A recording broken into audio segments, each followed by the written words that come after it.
Welcome to Shanvitha kitchen. Hi అండి. Today నేను చేయబోతున్న రెసిపీ ఏంటంటే, పిల్లలు స్వీట్ అంటే చాలా ఇష్టంగా తింటారు కదండి. ఆ స్వీటే నేను చేయబోతున్నాను. షుగరు ఆయిల్ ఏమీ యూజ్ చేయకుండా స్వీట్ చేయబోతున్నానండి. క్యారెట్, కొబ్బరి, బెల్లం, పాలతో కోవా కజ్జికాయ చేయబోతున్నాను. ముందుగా స్టవ్ మీద పాన్ పెట్టుకొని 1 లీటర్ పాలు పోసుకోవాలి.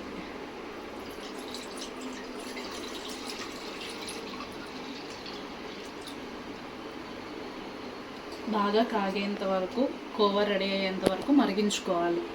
ఒకసారి కోవాను చూద్దామండి. పాలు బాగా చిక్కబడిపోయాయి కాబట్టి నేను కాస్త బెల్లం వేసుకుంటున్నాను. ఎక్కువ వేయట్లేదండి, ఎందుకంటే కొబ్బరి ఆల్రెడీ క్యారెట్లు మళ్ళీ బెల్లము స్టఫింగ్కి వేసుకుంటాం కదా, కాస్త వేస్తున్నాను. తిప్పుకోవాలి బాగా. చూడండి, కోవా చక్కగా వచ్చేసింది నాకైతే పర్ఫెక్ట్గా. ఇంకొంచెం ఇలాచీ పౌడర్ వేసుకున్నాం.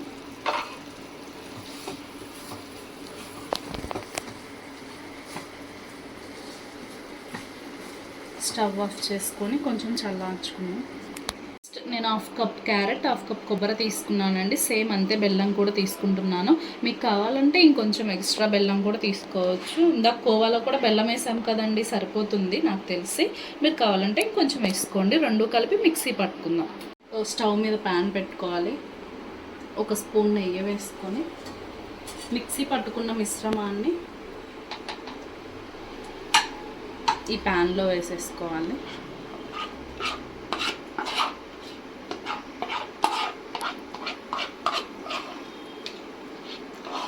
ఉండ కట్టేంత వరకు తిప్పుకుంటూ ఉండాలి. వచ్చేంత వరకు చూసుకోవాలి. నెక్స్ట్ కొంచెం ఇలాచీ పౌడర్ వేసుకోవాలి. తర్వాత స్టవ్ ఆఫ్ చేసుకొని కొంచెం ఆరనివ్వాలి. ఇలా బాల్స్లా చేసుకోవాలి. కోవాని తీసుకొని ఫస్ట్ స్టఫింగ్ పెట్టుకోవాలి కదండి. స్టఫింగ్ ఇట్లా తీసుకొని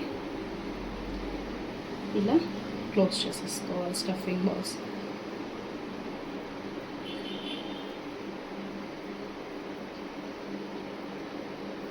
అంతేనండి, అయిపోయింది. ఇలా ఇలా అనుకోవాలి. బాల్స్ని చక్కగా నీట్గా వస్తాయి ఇట్లా అనుకుంటే. రౌండ్గా చేసుకోవాలి మంచిగా. అయిపోయింది. ఇలా ఇంకోటి అన్నీ చేసుకోవాలి. అంతేనండి, ఫైనల్గా ఇది ఇలా వస్తాయండి. మీరు ట్రై చేయండి. పిల్లలు క్యారెట్, కొబ్బరి తినని వాళ్ళకి ఇలా ట్రై చేసి పెట్టండి. మంచి హెల్తీగా కూడా ఉంటుంది పిల్లలకి. Thanks for watching. Like, share and subscribe.